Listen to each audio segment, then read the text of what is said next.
30 సంవత్సరాల క్రితం అంటే 19th సెంచరీ ఎర్లీ లేట్‌లో మనకేంటంటే క్యాన్సర్‌కి ఎక్కువ ట్రీట్మెంట్స్ అందుబాటులో ఉండేవి కాదు.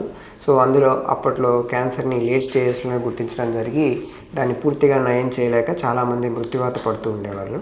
సో, ఇప్పుడు సైన్స్ ఎంతో డెవలప్ అయింది. ట్రీట్మెంట్స్‌లో చాలా రకాల ట్రీట్మెంట్స్ అందుబాటులో వచ్చాయి.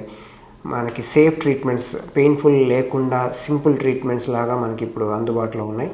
సో, క్యాన్సర్ ఒక వ్యాధి మాత్రమే. దాన్ని సరైన సమయంలో గుర్తించి, సరైన వైద్యం చేసుకోగలిగితే దాన్ని సంపూర్ణంగా నయం చేసుకునే అవకాశం మనకిప్పుడు అందుబాటులో ఉంది.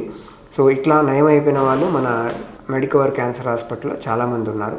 కానీ సమాజంలో ఈ అవాస్తవాలు ఇంకా ఉన్న చాలామంది ఏంటంటే క్యాన్సర్ ట్రీట్మెంట్ చేయించుకోకుండా దూరంగా ఉంటున్నారు. క్యాన్సర్‌కి ట్రీట్మెంట్ అందుబాటులో ఉంది. అది కూడా మనకి ఆరోగ్యశ్రీలో మనము ఫ్రీగా చేసుకునే అవకాశం మనకి ఉంది కాబట్టి, ఈ విషయాన్ని సమాజంలో ప్రతి ఒక్కరికి చేరవేసేలాగా ప్రతి ఒక్కరూ తోడ్పడాలని కోరుకుంటున్నాను.